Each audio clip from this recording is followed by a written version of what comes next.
everybody. Jake just reached out to me and is going to join me right now. Let me add him.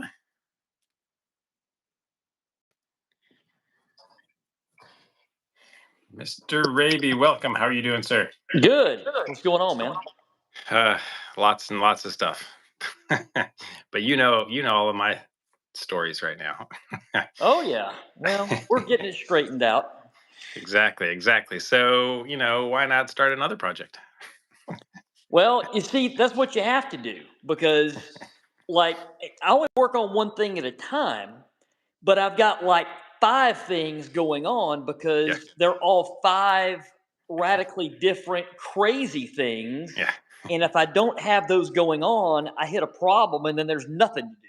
Yeah. So Yeah. I work on one till I hit a problem, then I stop, I go to the next one, I work on it till I hit a problem, and then before you know it, you got like five things finished. So Yeah. that's Yeah. that's usually what I do. So I'll spin you in and show you that right now. So Yeah, like a yeah, I lot of got things in life, I've learned that this whole engine building thing is a lot of hurry up and wait. So, oh yeah. Well, I got one in there now in the clean room that I'm been working on for a year, and then mm, here's yours that I'm doing measurement on that I've got to finish on Monday because one of my micrometers is not calibrating correctly.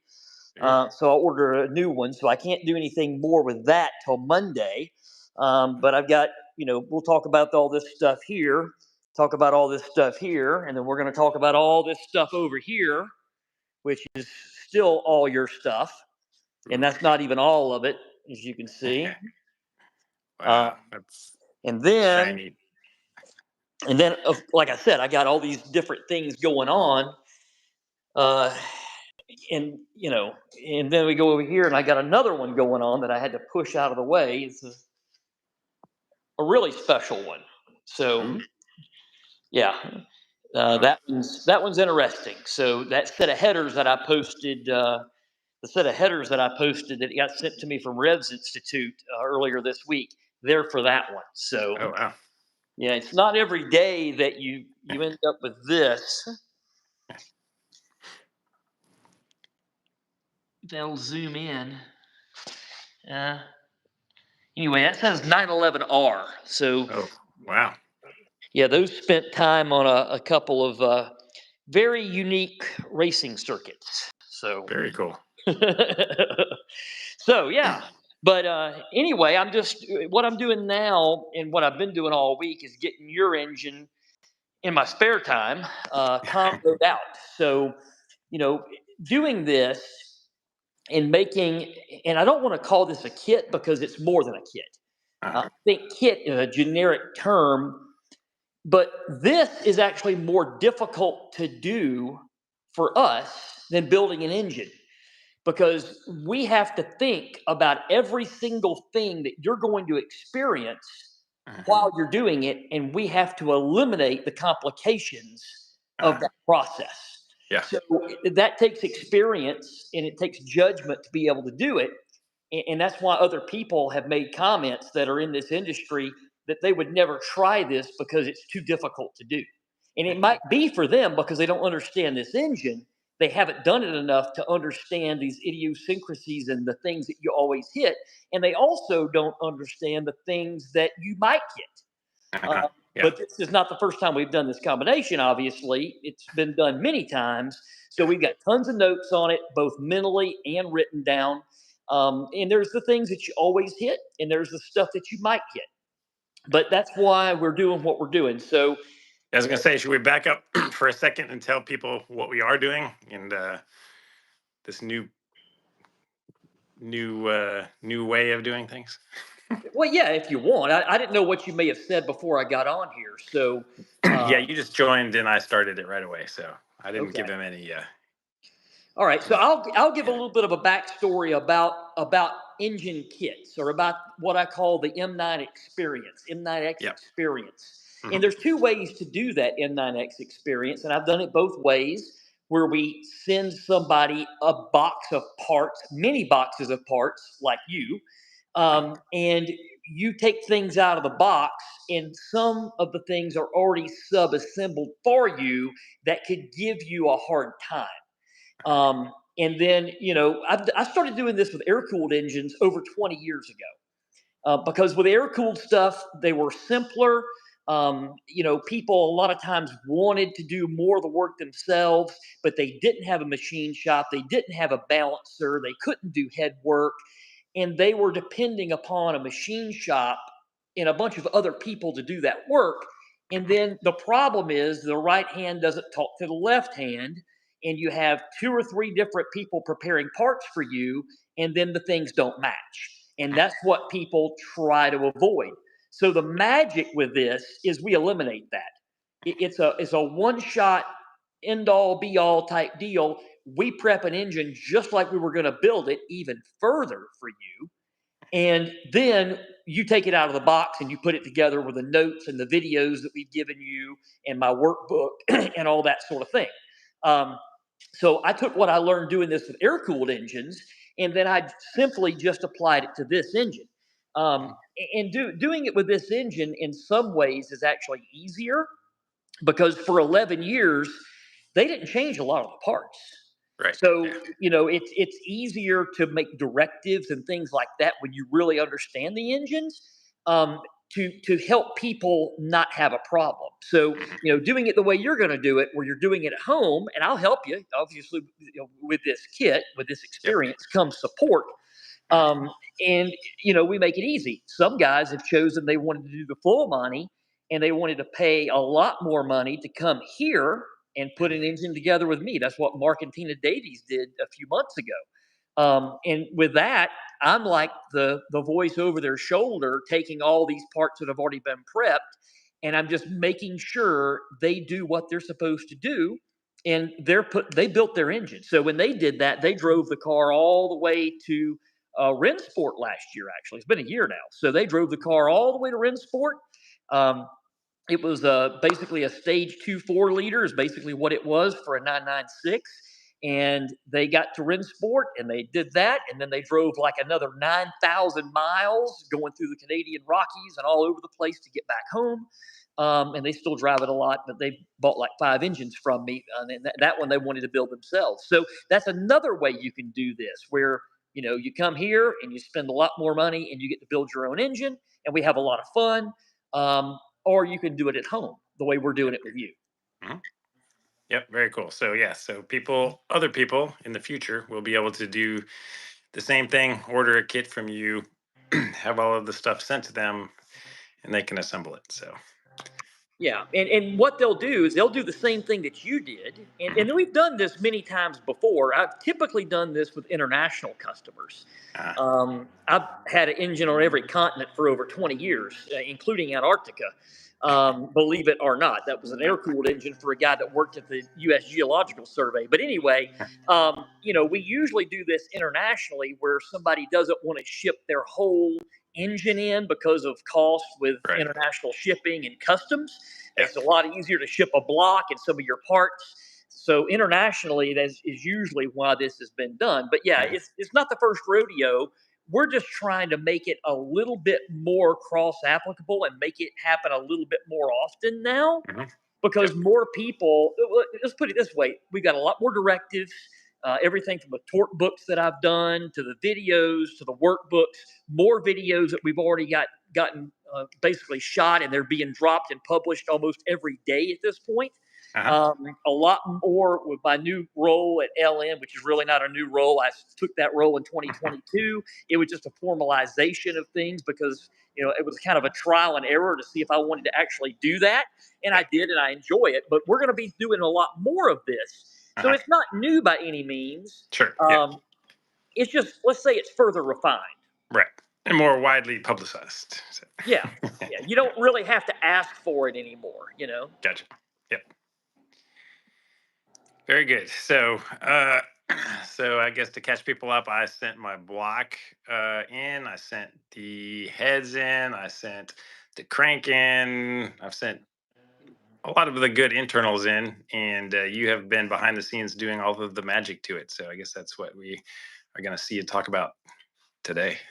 Yeah, and I think we'll do another one of these maybe next week when I've got my micrometer back because Uh-huh. I only use that mic.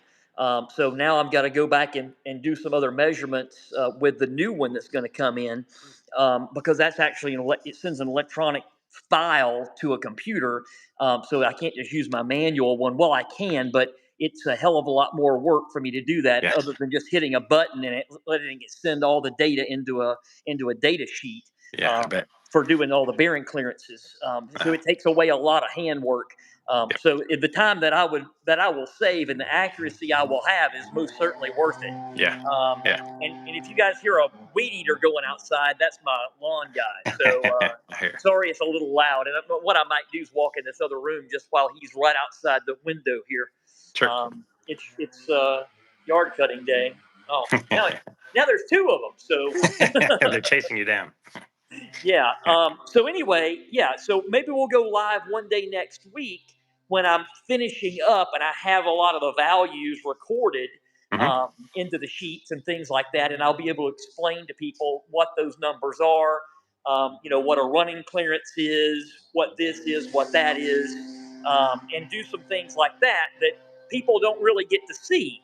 And what's interesting is that these engines never had any of the specifications published by the factory at all. Uh, Zero. yeah. Zero. The only specifications that have ever been published are the ones that I've shared. And the book that I've been working on since 2020, it's done. I'm just waiting for a publisher, and it's hard to find a publisher that wants to publish anything automotive these days because they just want to put it all online. I want an actual Mm, hard copy. right. So I want to do it the old fashioned way, like I did my workbook. But anyway, all the specs are in there, but they're empirical data. They're things that we have created ourselves because the factory never released anything. So Yeah. if you are working on an air cooled car, you can get any spec you want, right? You can look it up in any of the factory manuals. Um, you can look it up in many places. As a matter of fact, even back in the day, we had this, right? So this is just an example, right? And this is your tech specs book. See that? Well. So so I've done these for the water cooled cars Uh-huh. with my own information, but that's one problem. It's hard to get it published, is because publishers don't want to get caught up in the middle of it because there's nothing to reference that from that's a factory directive because the factory never released it. It's literally what I've done by taking brand new engines apart and measuring them before Mm, they ever even ran, you know. right. Yeah. And then you find out how much deviation and variation there is between different new engines, and then you learn why some of them fail the first time they go to the track and other ones never Yeah. fail. So yeah, I'll be doing some of that stuff and sharing some about the specifications and the clearances. Cool. And we can do that next week, one day when I've got this stuff completed.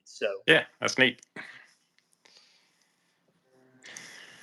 So I'll spin you around and show you this. All right, so here you can see that this bearing is coated, right? So when we coat the bearings, it adds a tremendous amount of life to them. I've been coating bearings since 1998.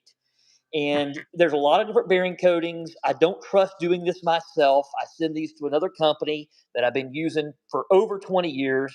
And we've developed the right thickness of the coating, the right composition of the coating, where when you run these bearings with the right clearances, you can pull them out of here. I've done it 6 race seasons later, and the bearing still looks just like this because Uh, you've got things so worked out with clearances and oil film, and everything is right with surface finishes. It just works. So these are now installed in your carrier. These are the ARP carrier bolts instead of the factory ones. I don't like to use a lot of ARP stuff on these engines, but this is something that I really do like because when we go through and correct the clearances inside this housing bore, we want to have a bolt that's going to have repeatability. So you're going to see that when you get your assembly from us, that this carrier is built. We're going hmm. to sub build this for you. The reason why, each one of these bearing shells has got to go in an exact location. Because when I go through here with a bore gauge and I set up off the size of the crankshaft, okay, and I take this measurement off the size of the crankshaft, spit it in my spreadsheet to record it, then I take that measurement and I come over here with a little different setup in my MC1, and I literally set up this bore gauge in the MC1. So then I zero this gauge to the size of the crankshaft. Okay. Mm-hmm. Then I will pass this gauge inside here and I will record that size.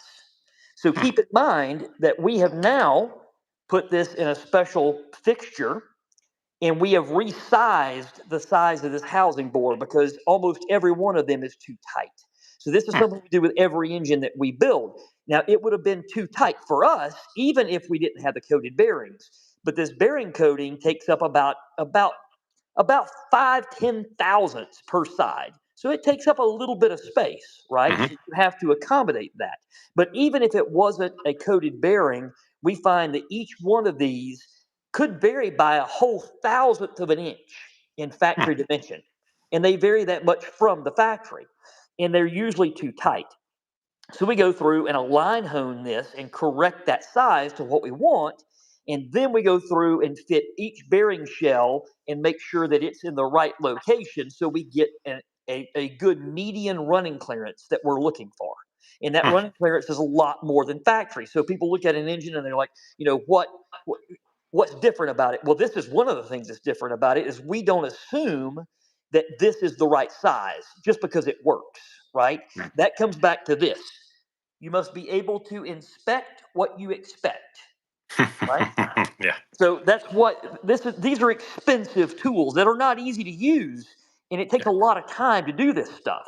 But Yeah. you've got to do it, and you've got to do it right because that's why a lot of these engines fail on the track. So when I talk about running clearance, I'm talking about the distance, the diameter distance difference between each of these main bearings journals, which they vary by a half a thousandth each as well, in correlation with each one of the carrier locations because the crank is going to be bolted into this. So that's why yours is going to come to you with the carrier assembled, right? You'll still have to put your tensioner paddle and all that stuff on, but these are going to be torqued and they're going to be good to go. It's going to be all lubricated and leave that alone because we got to make sure that's right. So you're going to take it apart and put the crank in it, I assume then, since I'm not Yes. taking it Right apart. now, it's put together and it's torqued Yeah. up Uh-huh. just for measurement purposes, right? Right. So, Yeah. so the idea is we want to replicate the way the engine is going to be in operation. Yep. So, and then, that's why I'm sitting here in the room 72 degrees. We measure Yeah. everything at 72 degrees, and it has to sit here for at least a day at 72 degrees because you can't do this in a cold or a hot room. If Right. you're measuring down to a 10,000th, in some cases, you've got to do that where you've got a very standardized, normalized temperature.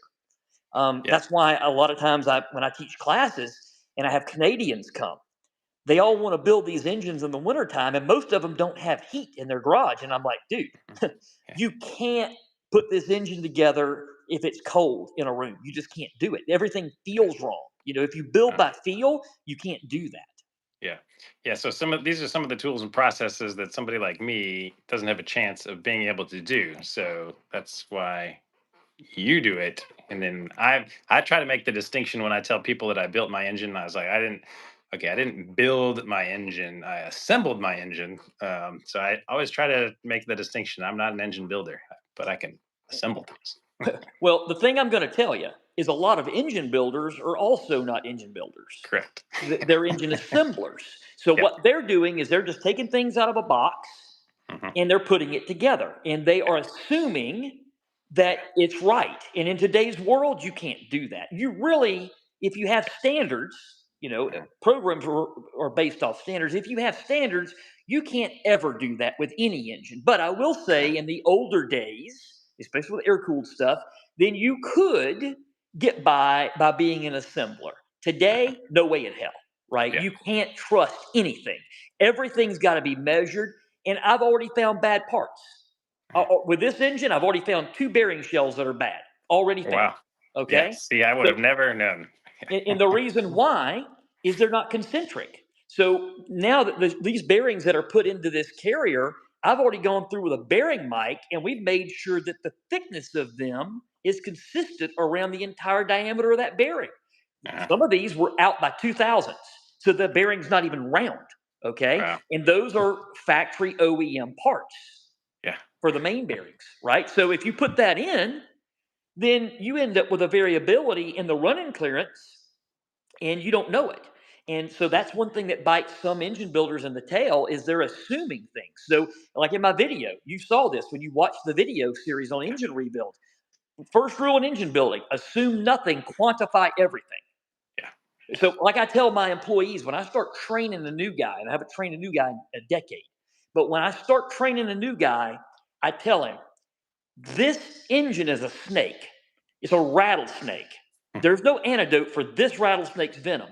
Everything that you touch can be a snake that bites you. This is here to kill you. This entire engine is trying to fight you in every way possible. And you will think that every part you touch has something wrong with it. You see, the Yeah. general consensus from people who do this kind of work is it's a new part and it's okay. Mhm. Here, if it's a new part, it's assumed to be bad. And we have to quantify that it's good. So it is guilty until proven innocent, is what you have to look at it like. And that's the Yeah. difference between being a builder and an assembler. And then Yeah. being a builder means that you're going to go through and you're going to blueprint all these pieces and you're going to make sure that these match specs. The Mm. other problem is most of these builders don't have specs, and you Right. can't look them up in the book because there is no book until mine Right. gets published. So Yeah. that's and it's really no fault of theirs. I mean, some people just don't have the resources to do this. Mhm. Yeah. 25 years ago, I also didn't have the resources to do this. It Right. takes a lot of time and money to do this. It even takes a lot of time just to learn how to measure this stuff. There's Oh there's yeah. there's engine building shops out there that put engines together with a caliper. They don't even have a micrometer. There's people that trust Plastigauge, which doesn't even work on a Chevy 350, to build these engines, and that doesn't work either, especially if you have bearings that aren't round. Mhm. It might be okay in the spot you check it, but how about an inch away? It's not Yeah. good anymore. Yeah. So that's part of the difference between being a builder and being an assembler. And then, having the tools and equipment to make a correction. Because if you look at it, another rule that everybody's had is, never measure what you can't correct. Mhm. Okay. So we've had to buy equipment over the years to correct these things, like the carriers. Nobody else corrects that. I don't know if anybody else has ever mentioned anywhere that they Yeah. correct that clearance because the Mhm. tool to do that, one job costs 30,000 bucks used for that tool. Jeez. And the only thing you can use it for with this engine is that Mhm. process. That's it. Wow. And then when you buy it, you have to further modify it and fixture it up to fit that because it's not made for that. Yeah. So it's just a different thing, but that's the idea behind a program like this and behind my complete engines as well, Mhm. is that you don't have to worry about that, right? Yeah. If you buy an experience like this, you're able to take this part and put it together, and you know what's going to happen because it's already Yeah. been checked, it's already been corrected, it's already been blueprinted. Right. Yep. That's awesome. So I'll show you what I'm doing here. So, and I've just started this actually. So this device is able to check many things. So with this device, I can check the diameter of wrist pins, I can check the diameter of lifters, I can check about 15 different specifications of a piston, which is what I have here. So the Uh-huh. numbers you see here, these are our numbers from our balance process, and I got some video of that you can share. We do dynamic balancing in house, both static and rotating mass parts. But so these numbers you see here are not measurements, they're weights from our process of balancing. Hmm. So what we see here is literally I'm able to go in and check the diameter of each piston. I'm able to check the dimension of the piston skirt. So when you see here, I'll rotate this, see how that gauge is moving, Mhm. okay? I record these values across a 60-degree range of the piston skirt, you see? Mm. Yep. So from one side clear to the other side, we're able to measure that. And this is called skirt cam. Okay. So what this does is this makes sure that the piston is round, and it makes sure that when the piston skirt was machined, it was machined with the proper sweep across the piston skirt because the skirt, and I can plot this out and show you guys later, but the skirt is not just, it's not round. Okay. So it has a profile to it, and that profile is important to make sure the piston runs quietly. And about half the time, we get pistons that have the piston skirt profile wrong and they have to go back. So when these pistons go to LN, they are all checked immediately. If they fail, they go right back to the manufacturer. Okay. Then when I get them, I check them again because assume nothing and quantify everything. If I'm Right. putting it together, I'm going to check it. I don't give a damn who checked it before. I'm going to check it. So we also go through and we measure the depth of the each piston ring land or the grooves. Okay, so I've got a special tool that protrudes down inside there and it checks the depth of that because 2 weeks ago I got some pistons that had the wrong back spacing. So the piston ring actually stuck out of the groove by 30 thousandths of an inch. Wow. Okay. If somebody would have installed that, it was so bad it probably would have broken the ring when they tried to install it. But that's a best case scenario because it was that far off. If it Right. was only 5 thousandths off, it's just going to take all your dimensions and it's going to put too much ring tension on things. And then you have a failure, you don't know why. So Right. we find problems with parts all the time. You can have Mm. the best part and find a problem with it. And post COVID, this is a real thing. This is a disaster compared to pre-COVID. Yeah. And it's not just our industry, it's the whole hot rod industry. I'm friends with a lot of guys that build Chevy motors, Ford motors, all kind of stuff. And they're having problems even worse than we are. Mm. Wow. Especially with camshafts, lifters, things like that. There's massive failures going on. Wow. So you got to check every single piece. And like I said, that's one thing that's done to the pistons. And this same device is also used to check all the other running clearances in the engine. And that's what all these little things are here. These are different spacers and adapters and gauges and things that I use to set a piston up in that or to measure a ring groove depth or whatever the case may be. It's just a ton of little pieces that you have to do that. And that's not all of it because if I take you in here, there's another fixture that's used with this that is used to set up that dial bore gauge. And that's all of this. So each of these are standards. This is an inch and a half. It's a golden standard. So it's exactly an inch and a half. So you can go in and if you're going to measure something that's say an inch and 3/8, then you can go in and measure off this one and know you're starting with an inch and a half. It gives you your standard. And Mm. these hold that bore gauge in the other device. You'll see that when we talk about it and go over that. And then this is another thing, and we've got these for all of the standard bore sizes we use. This is called a mercury gauge. So we're able to put the piston rings inside this, and this is an absolute perfect circle. Absolute. This one thing costs like $1,000. So Jeez. all it's used for is putting the piston ring inside of it to make sure there's no light around the piston ring, right? Hmm. Yeah. And then once we know it's good in the standard, then we put that set of piston rings in the bore it's going to be running against and make sure they're also round and no light comes by them then. Okay. Mm. Yeah. So that's what this is a fixture, is a setting fixture. Wow. So, I mean, some days, actually some weeks, all I do is measure. And it's mind numbing, right? Because especially when you find a problem, because you're happy and sad at the same time. Yeah. Because you're like, okay, this part, it was a rattlesnake, it was going to kill me. I found it. Yeah. Now what am I going to do? Right. Because either it's one of those things where there's no correction for it and you have to have another part, or Mhm. you have a correction for it and you've got to correct it yourself, or you change the combination to get away from that part. So there's different things that you can do. And obviously, with a lot of this stuff, we do it as soon as the parts are done, right? As soon as something's finished, we check this because you want to know if you've got a problem ASAP. Yeah. And this is one of the reasons why now, you know, we try not to collect customers' engines for our engine reconstruction program, and we try to do an exchange because if you hit one of these problems, let's say I told you your engine was going to be done September 15th. Now, under my old program, that would have been 28 to 30 months advanced. So Mm. we would have been talking about this in 2022. And I would be saying that you're going to get your engine back in 2024 on September 15th. And in 90% of the cases, I would hit that date exactly. It Hmm. might kill me and my employees to do it, but we would do it, and we did it over and over. Mhm. But let's say we didn't identify a problem, and for whatever reason, it got checked too late, and now we're on September 6th or whatever, and we're in final assembly and we find a problem.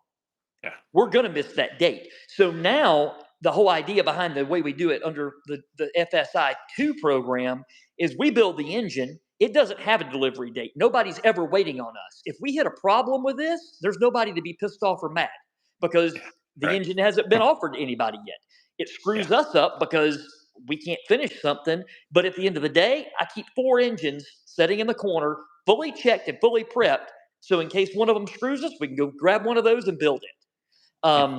But that's the difference between before and now. But we had to throw an audible in there for that because before COVID, everything was simpler, everything was easier, all the parts were available, the parts were better quality, and we didn't have those kinds of problems. Yeah. But in today, a lot of people say, "Well, the parts aren't that big of a deal. I'm not having a problem." If you're not having a problem today, the only reason you're not having a problem is because you're not checking anything. Not checking them right. Exactly. Absolutely. That's like a guy that says, I haven't been to the doctor in 20 years and I feel fine. Yeah. You got a problem, dude. More than likely, you got a Yeah. problem. You just don't know it, right? Right. Yeah. Yeah. It's like all the people that have the engines like mine, the 987.1 S's that say that it's so overblown. There's no problems with them. Mine runs great. I'm just thinking, like, well, just like Jake told me the day I bought mine, he's like, "You have bore scoring, you just don't know it yet." And you And you were did. true, and you were correct. So this is the thing, and everybody needs to understand this. In the older days, I'm pushing 50, but I'm not a boomer by any means. I don't think. Okay, but it's like in the older days, people had a mechanical comprehension level that they don't have anymore because of devices. Devices have dumbed us down to the point where everything fixes itself. You put a software update in it, you do a hard reset, you're done. Okay. Yeah, yeah. Um, and when you can't do that anymore, you need a new device, and you throw the other one away, and you get a new one, and everything, and life's going on perfectly happy again. Yeah. And I recently got an appreciation for that when I added a Tesla Model Y long range to our fleet of vehicles here, which I actually love that car because it's everything that everything else isn't on the road. And for an engine builder to say he loves an electric car is probably blasphemy, but I actually do love it. And I enjoy driving it. But what I'm getting at is that in the older days, people had that mechanical comprehension and they knew what they were looking for. Okay. you know and back then people grew up on farms more often, and they were working on things as kids, and they were exposed to mechanical things and tractors and this and that, and a lot of our engineers grew up on farms, and instead of them being analytical and just truly educated only in a college system, a lot of them went to college with a lot of practical application knowledge, and they made great engineers. Mhm. um, but today it's a different world. So because of that, people have issues with engines and they never know it Mhm. because they are desensitized to noises and behaviors. And the other problem is that we have a huge problem with situational awareness, right? You Yeah, know, people just don't pay attention to things. You yeah. know, and they drive around in this cloud of perfection, and they're not looking for anything wrong with something. You know, Mhm. every car I crank up, every piece of equipment that I crank up, I do a compression check on it every time I start it with my ears. Yeah. When that engine starts up, I know what it sounded like the last time it started. I paid Mhm. attention to that. Yeah.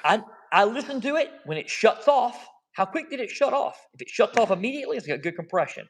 If it Mhm. shuts off and takes a while, compression sucks. Where did the crankshaft stop? Did it stop at TDC on any cylinder? If it did, that cylinder's got weak compression. When I started that engine up, what did it sound like? Did I hear tensioners rattling? Right? But Mhm. I pay attention to everything because it's in my blood and it's what I do. Yeah. Um, and that's just not the way people normally do it. So today, when they say my car runs fine and it has no problems, probably they're wrong. Yeah. Probably because they don't know what they don't know, Yeah. They are not paying attention to it enough. And even if they did, they wouldn't know what they were listening for. It's just a progression of the modern human, as I say.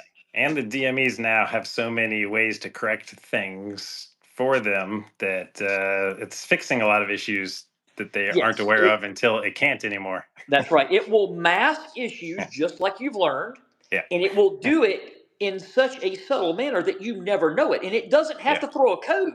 People, that's the thing. People look at things and they want a diagnosis via a computer or a durametric or a scan uh tool. Yeah. But let me tell you, there's only about 12 things in that 997 or this 987 uh that the ECU monitors mechanically. That's it. mhm. Yeah. And it monitors those things loosely, other than like crankshaft position and camshaft position. Everything else Yeah. is out to lunch. So you will end up having a problem that gets masked Yeah. because the whole idea behind the manufacturer, they don't want to alarm you. They don't Mhm. want to scare you. That's why your coolant temperature gauge in both of these cars will say 175 all the time. Yeah. 175 all the time until it Yep. gets to about 230, and then it goes straight to 250. It's got three positions basically. It's basically got 0, 175, and 250 with a red light blinking. That's basically Yeah. what it has. So they Wow. don't want to alarm you until Uh-huh. you really need to be alarmed. Where with Yeah. me, I want to know what exactly that Yeah. temperature is. Right. Yeah. They don't want to pay for the warranty on it. That's what they don't want to Well, and the thing is also leasing vehicles played into this because people that are leasing a car, the manufacturer didn't want them constantly complaining to leasing companies and constantly taking a car in for a problem that it really might not have had do. if the gauges were reading the way they want them to, you know. Right. Yeah. And that's why you air cooled 911s never had a cylinder head temperature gauge. Mm. The factory didn't want you to see that you were cruising along at a 300-degree cylinder head temperature on flat ground. You hit a hill and it goes to 400. They didn't want you to see that, even though it was happening and it didn't hurt anything. Yeah. Literally, in a 1 mile difference, you Huh. can see 100 degrees of cylinder head temperature in some instances. Wow. So they didn't want you to see that. So they gave you an oil temperature gauge, which is very slow to react to those changes because you got to get the column of oil heated up Mhm. before the temperature really shows. And then by the time you've got to the top of that hill, now you're going down the other side, so you don't have a thermal spike in the gauge because Mm. now it heated up real quickly, but now it's going to recover quickly. So the oil temperature gauge never shows it to you. Mm. Interesting. I want a car to be like an airplane. I want to know what it's doing. But Yeah. but the typical person don't want to know all that because it's information is just going to keep their pants scared off all the time. Right. You know. Yeah. Exactly. So like with your car, you had this issue where we assume that it had a non-factory tune in the ECU, and I'm very confident in that based on the behavior that you talked about and what you experienced. But there's no way to prove that because we've already overwritten that with that stock file because there's no way to go in and read what they did. A lot of the tuners will go in and they will erase their tracks because they don't want somebody to figure out their tune. To them, their tune is just as proprietary as my engine combination.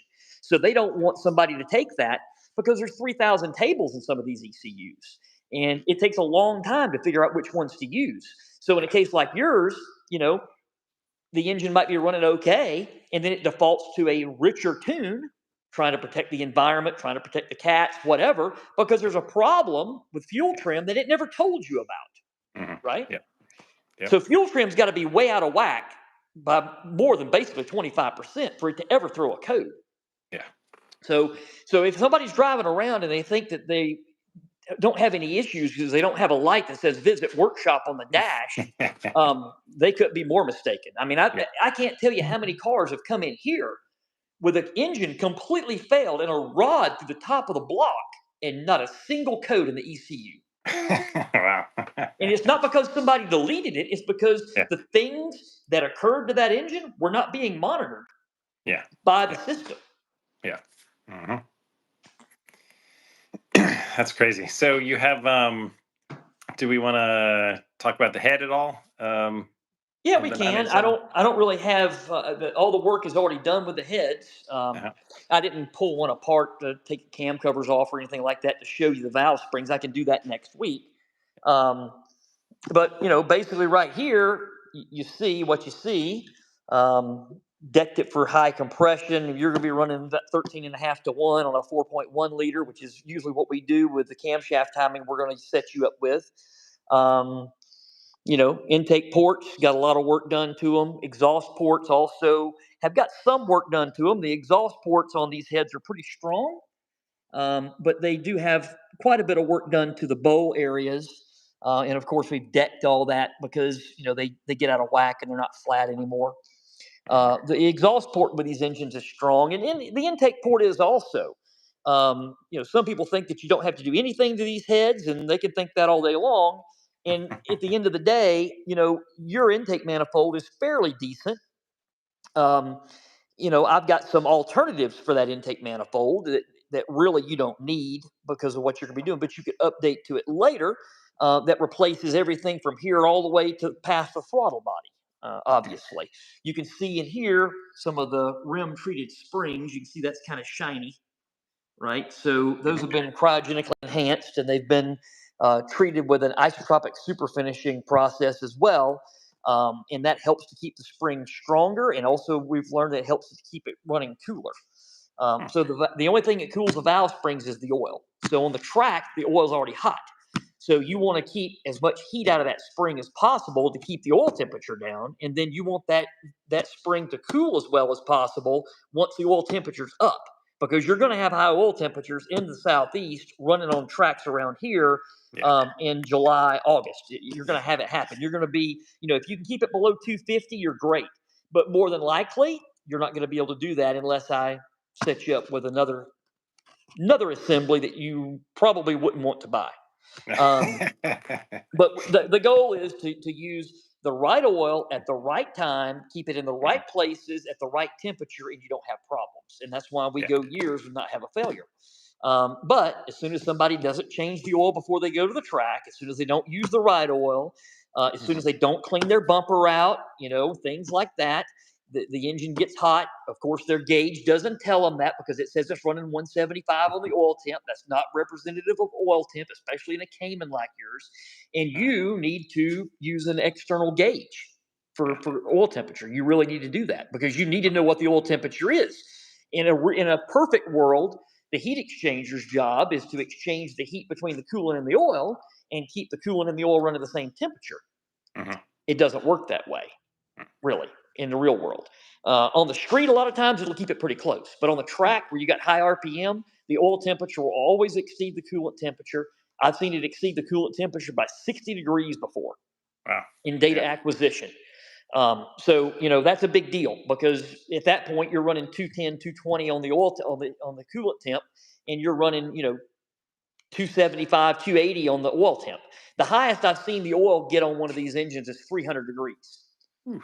I mean, you could fry chicken in that. Yeah. You know what I mean? So, and that's why we've worked on some other things to keep that temperature down. I've even got a Cayman oil cooler that's an air to oil cooler, so it takes the place of a third radiator, but it's not a radiator. It's there to cool the oil, much like what you see with an air cooled car. If you look Huh. at some of the old 935s and all that, you see a huge oil cooler stuffed up in the Yeah. front nose. Yep. Well, that's what that's all about. Mm. And then, of course, if you're doing something like that, then you have to have something like this, which is a different oil pump cover that uses a 30% larger oil gear. Oh wow. 3D That's printers another coming in handy. that's another little bomb that we're dropping there. So, but that's something we developed like 10 years ago, and we've been making them kind of onesie twosie type thing for my engines. But now that's going to be a release coming out really soon that anybody can bolt on their engine. You don't have to build Huh. an engine; you can put that on a stocker if you want, and it has some other benefits as well. I've changed the oil pressure release system; it doesn't use the stock system anymore, which can leak oil at certain temperatures. We also changed the material of that so it doesn't expand as much. The factory one is cast aluminum and it expands, and you end up losing oil pressure because the diameter between the the pressure relief valve and that housing opens up, and then you basically end up with an internal oil leak, and that hurts your oil pressure. Um, so there's benefits to a lot of that stuff, and then that system also works with another system that is another level. So there's a lot of other things you can do. But if you keep the oil below 250 and you use a good oil like Driven XP6, which is typically what we're using, um, in hot environments, you're still okay as long as you even up to 270. Once you get past 270, come off the track Yeah. because you're hurting things. Yeah. I tell guys if you're at 260, you need to come in. You've done too long of a stint. Yeah. Um, and not everybody wants to add all this stuff to it. Not everybody needs to.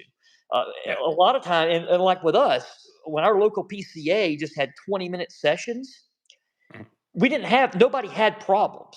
But when they had a hard time filling up enough seats, and they started doing less groups per day and putting more cars in each group and running longer, people started having problems. Just adding 10 minutes onto a session blew engines up Wow. because basically it's thermally overloaded. Yeah. You get to a certain point, and then you're right there to the point where it's going to be a detrimental thing, and then all of a sudden, you have a failure. Well, that failure happened at like minute 27. If you would have came in at minute 20, it didn't happen. Right. Right. So I've seen that happen over and over again. I've had guys that said that they tracked their cars for years, and all they had was just one driver. But as soon as they would like let their wife start sharing the car with them, they're doing more than one session at a time. Mhm. They started blowing stuff up. Yeah. We call it Makes hot sense. lapping. A guy, if you're on the group, if you're out on the grid and you come in and you take your car to the paddock, as soon as you shut it off, it's going to get hotter. So we tell guys a lot of times to, go drive on a country road if you can, Yeah. Yep. and let it cool down. But guys that would go to the grid and then they end up going right back out again, or changing drivers and go right back out again, Yeah. A they lot of would people do that. Yep. they would have a problem. And that's Yeah. why back in the early days when we had two Boxsters, I had one and Charles had one at LN, Yeah. and he would go out with the Chicago group and let anybody and everybody drive that car. Huh. I mean, sometimes that car would stay on the track all day long, every run group. Uh, huh. But that's how it got like 14,000 track miles on it in 1 year. It was Yeah. because, That's a lot of miles. yeah, and then we built a stroker crankshaft for it, out of a stock crank, and it was an early Boxster, and we didn't know what we didn't know. Nobody knew anything about the stuff then, and the crank ended up in three pieces at Road America. So, uh, but that's part of it. Cool. All right. So that's exciting. So it looks like mine is well underway, and I will be coming down to visit you in a couple of weeks to collect some parts and start my assembly process. Yeah, that'll be good. I'm glad you're going to come pick it up because it's not any fun packaging all this stuff up to ship it, especially when we got sub assemblies like the carrier. We Yeah. can do it, but obviously it means you're going to end up having to ship everything on a pallet Yeah. because you can't trust UPS not to blow a 80-pound part to the side of the box, no matter how well you Right. prep it. So. Yeah. Cool. All right. Anything else we want to talk about before our next meeting? No, I think that's it. And I mean, basically, once you get all this stuff, the only thing you got to do is do final cleaning on it. We'll talk about what you're going to use to clean it with. I mean, we've already ultrasonically cleaned everything and done all that, but you will need to blow everything down with compressed air and things like that. Typically I use uh, either denatured alcohol or something that doesn't leave a residue, Hmm. and you're going to clean it as you go, and you're going to put it together. Yeah. Sounds doable. After doing one, I look forward to doing one with you. That'll be a really good experience. Well, the fact that you did the one on your own is going to make things a lot better. And it took a while to get this crazy kit together for you. And I'm glad that you built the 997 engine first because that's going to make things a lot easier on me. I can Oh also focus on giving yeah. you next level or advanced level support Uh-huh. on the things that are really critical rather than having to tell you every nut and bolt to Right. tighten. You know what I Yeah. mean? Yeah. Yep. Now I know what a lot of the part names are, where they go, what they do, some of the basic knowledge out of the way. So Yeah, I mean that is going to always help, especially with you kind of doing this right on the heels of doing the 997. Yep. That will definitely help things a lot. Yep. All right, cool. Well, I appreciate that, Jake. Thanks for coming on again, and look forward to talking to you soon. Outstanding. Have a great Friday and a great weekend. Yes, sir. Talk to you soon. All right. Thank you. Bye. Bye.